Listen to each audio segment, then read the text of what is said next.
се? Да. Благодаря ви за поканата. Тази тема е доста важна, макар и не много привлекателна. Надявам се да ви бъде полезно това, което ще ви представим днес с моето колега. Здравейте от мен, благодаря за поканата също. И така, до 9 годишна възраст.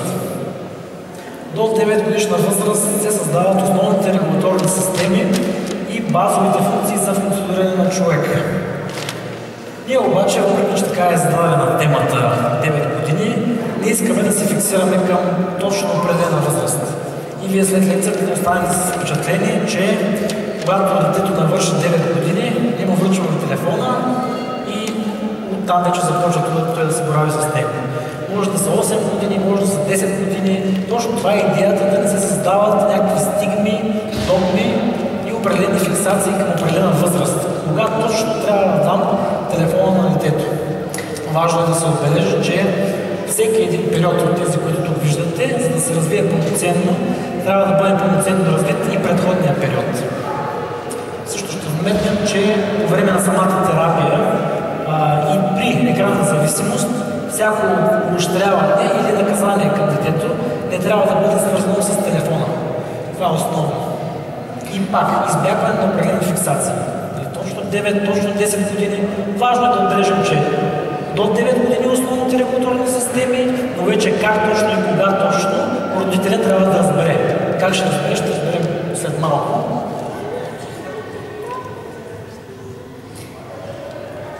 Да, както каза колегата, до 9 годишна възраст се развиват най-важните невронни връзки, мрежи в мозъка. Така че ние дори, въпреки че не искаме да се фиксираме, бихме казали, че до 9 годишна възраст екраните са напълно ненужни за децата. По-добре да бъдат навън, да играят с природата, да имат отношение към нашия човешки свят, отколкото да приучават свързването и развитието на мозъка си единствено към екранна стимулация. И отново, детското развитие следва определен етап и условията на един етап са много важни да се случат правилно, за да може детето да прави скок в развитието си на последващите етапи. Хубаво е първите видеа, първото запознаване на детето с екрана да бъде с родителя и чрез него.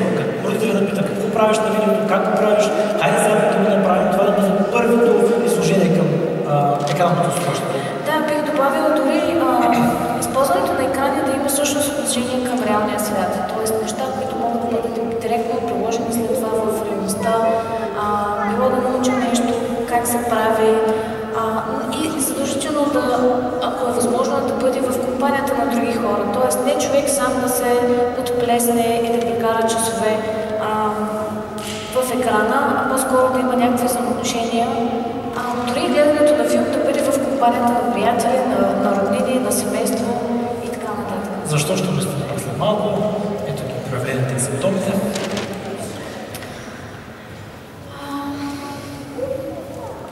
Прекомерната екранна дейност стимулира предимно зрителната и слухова системи.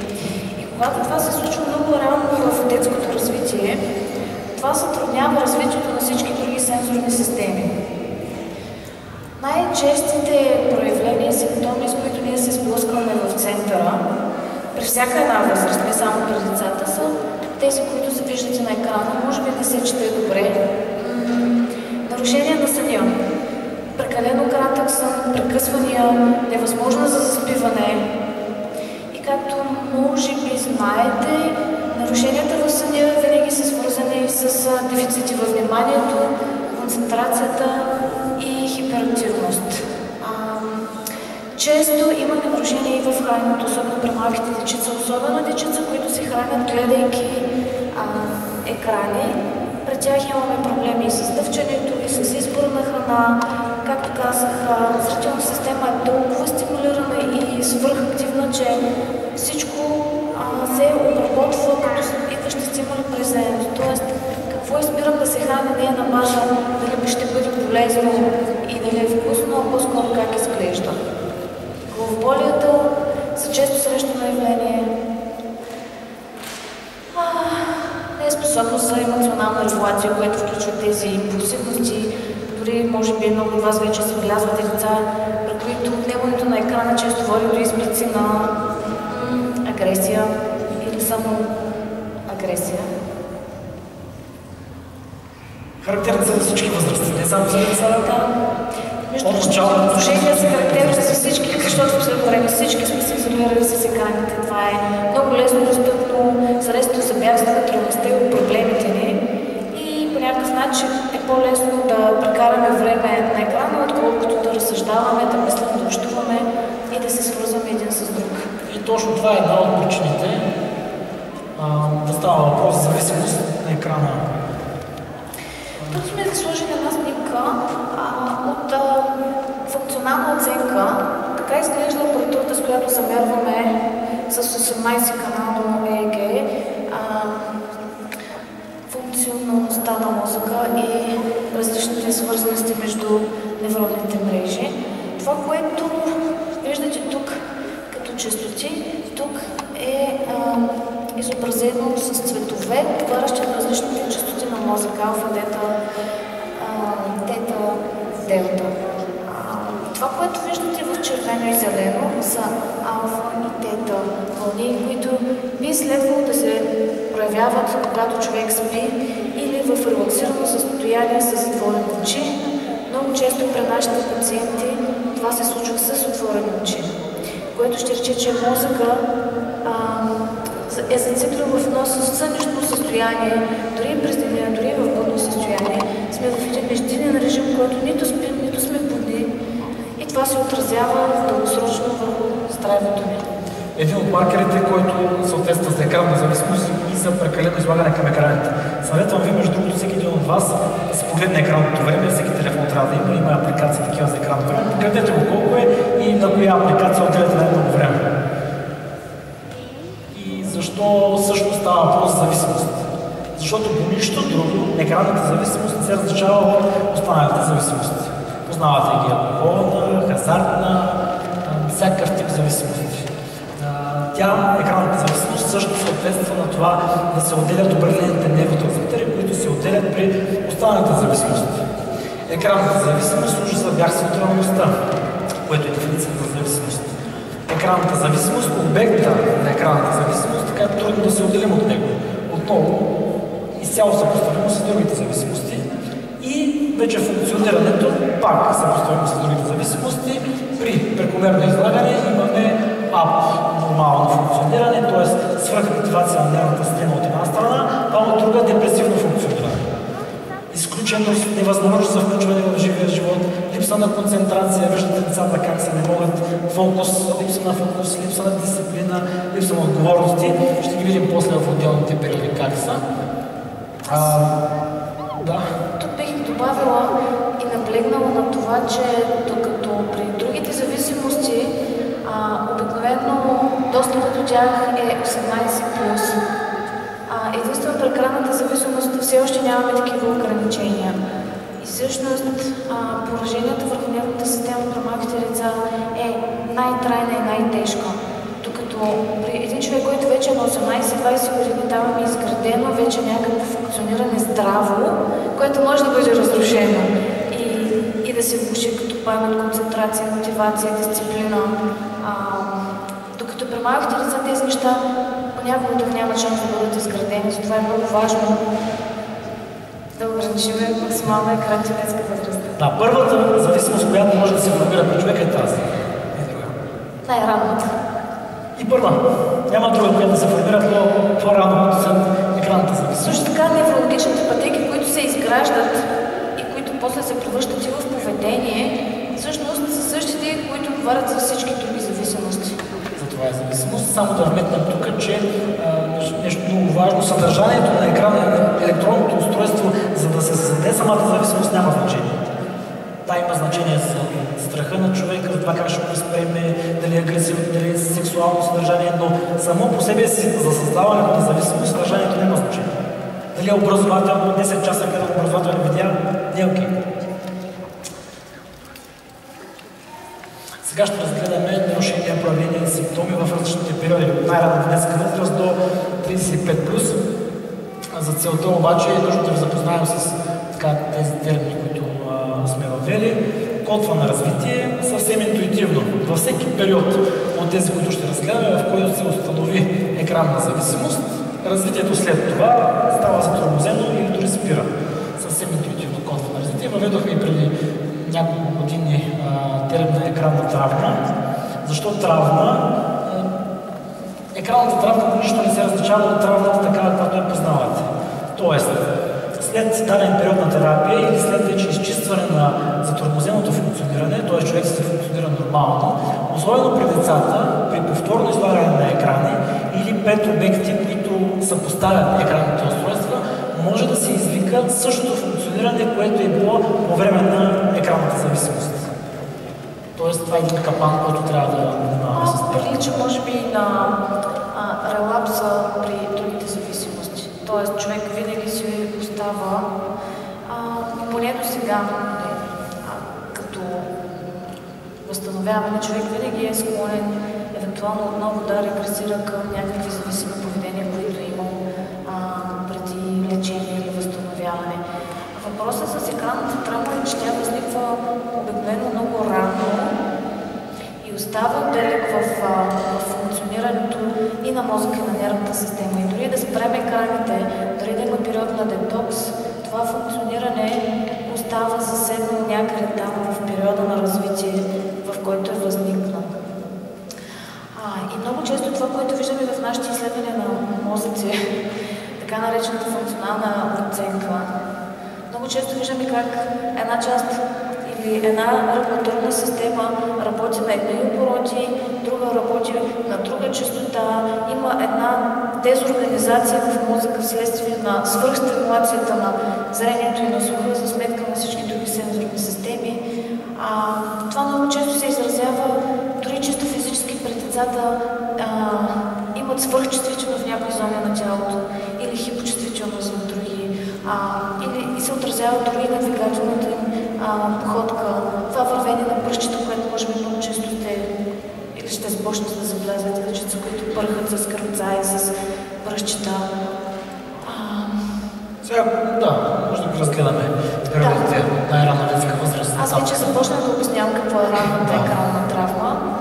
Най-тежки са последствията при малки дечица преди една годишна възраст. Травмата, която нанася това върху функционирането, напълно се препокрива с симптомите на аутизъм. Много често в по-късна възраст тези дечица по-скоро получават такава диагноза, без да се даваме сметка, че всъщност много рано в тяхното развитие е имало всъщност екранна дейност, която не е позволила правилното развитие на всички етапи, които са необходими, за да стигнат до прохождане, проговаряне и нормално функциониране. Другото много тежко нарушение в този ранен период, свързано с екранната дейност, е обектните отношения. Дечицата сформират в този период своето отношение към всичко в реалността. И когато техните огледални неврони, които са свързани с имитацията, с копиране на поведение от другите, с разбиране на емоциите на другите, по-късно те дават основа за развитието на емпатия и на себерефлексия. Тези мрежи всъщност се развиват единствено по отношение на даже не и 2D, плоски екрани, към едни светлинки, там няма никаква обектност. И всъщност заключваме много важен етап, много важен етап от човешкото развитие. В центъра наблюдаваме, че при пълен детокс, това ще го минем в терапията, но при пълен детокс на такива дечица, тези симптоми, някои от тях се отстраняват драстично. Затова е толкова важно да се наблегне на екраните. Също смятаме, между другото, че в тази възраст да поставяме екран и електронно устройство на децата трябва да бъде криминализирано. От 0 до 3 години, пълен абсолютно. Следващия период. 6 годишна възраст в момента предимно работим с дечица на тази възраст, като Много често тяхната заявка е или хиперактивност и дефицит на вниманието, или някаква форма на аутизъм. Много от тях или не говорят, или говорят с автоматична реч, имат компулсивно стереотипно поведение и най-различни проблеми, както с вестибулара, така и с походката, и с храненето, и с задръжните способности. Много често при тях липсва очен контакт и привързаност към хората и към родителите. Както вече обясних, това се дължи именно на много ранна екранна дейност, когато всъщност огледалните неврони, които говорят именно за способността да се привържем към хората, да разпознаваме емоциите, да разбираме жестовете, мимиките и отношенията на другите към нас.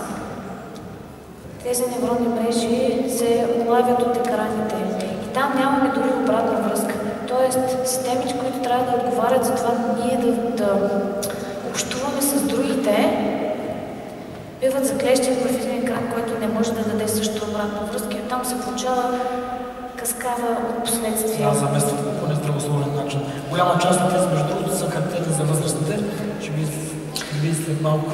Само да добавя, състоянието на транс и на сън е това, което ви показахме по-рано. Едни тети, едни алфа, които трябва по принцип да се случват по време на сън. Те са изнесени в будно състояние и се натренират през екраните. Имаме ясни маркери за зависимост. Да, 6-12 годишна възраст. Това са едни дечица, които по-скоро при тях вече имаме говор, имаме някакви сензори на нарушения, които не са чак толкова тежки, но имаме огромен проблем с вниманието и с импулсивността и с неспособността за емоционална регулация. Подобни симптоми? Да, това се интересува. Тук отново сме провели изследване, докато детенце на 11 години играе Майнкрафт, какво се случва през това време с мозъчето му.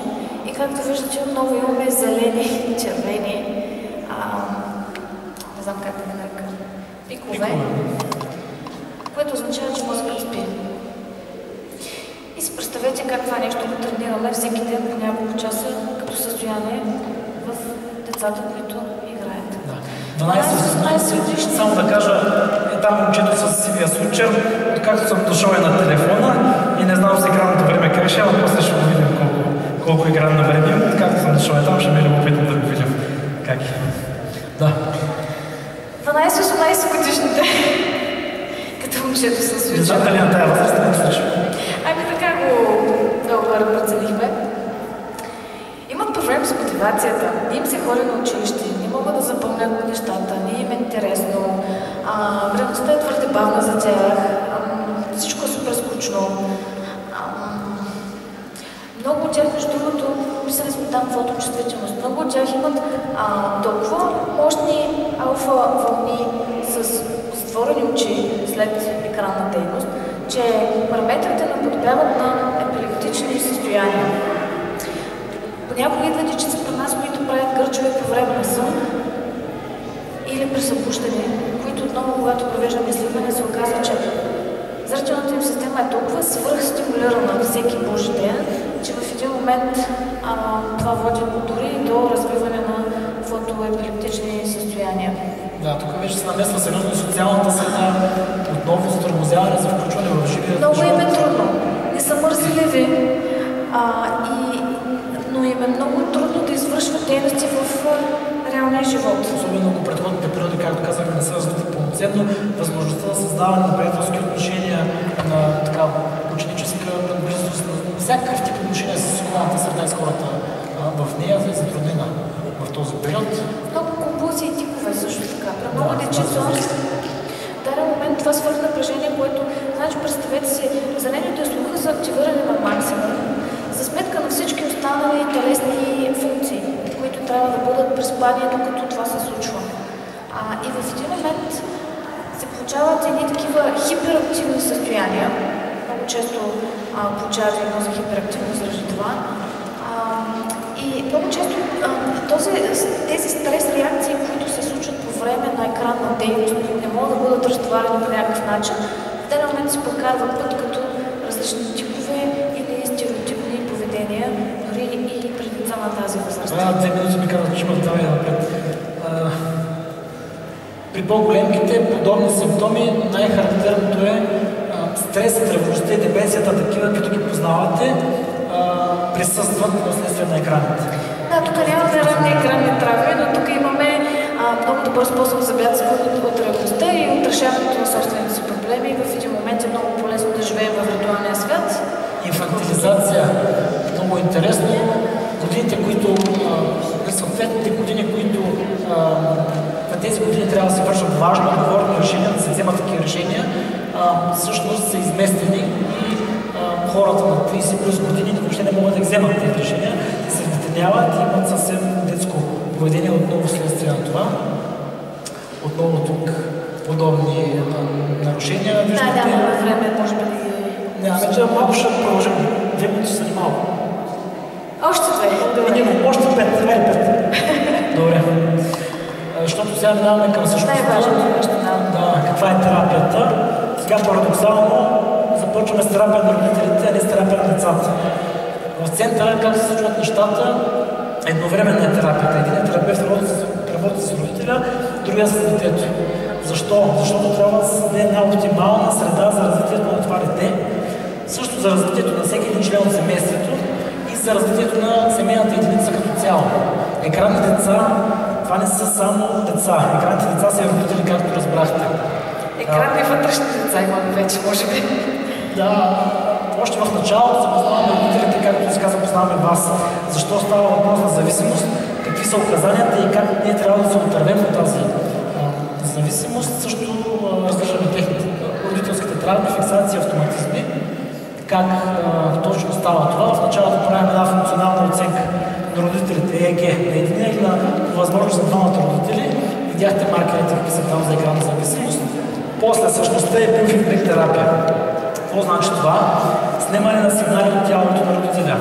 Сърдечна честота, дихателен ритъм, маркери, които съответстват на тонус, напрежение и правим така, че да оптимизираме нивата на стрес и тревожност в родителя. Също така в помощта на дискусии създаваме светоглед на родителя за това как трябва да изглежда живота всъщност и как би трябвало да функционира едно семейство и децата в него. Това е тук следствието, което искаме да постигнем. Премахване на фиксациите, за това точно на 9 години аз трябва да му дам телефона. Премахване на автоматизми и създаване на едно изследователско мислене и на едно чувство за това човек да се развива постоянно и да се учи от самия живот. Той самия живот учи. Не рецептата, не как е предписано първа, втора, трета, пета точка, а самия човек. И чрез тази терапия създаваме тази чувствителност и осъзнато за родителя как трябва точно да се постъпи с детето. Аз също бих добавила, че когато при родителите има дисбаланс в нервната система, това се предава и на децата, защото изцяло, в центъра виждаме изключително. Всяко напрежение, всеки стрес на родителя директно пренос към детето. Директно. Да. Децата. Това са етапите на работа с деца до 9-годишна възраст.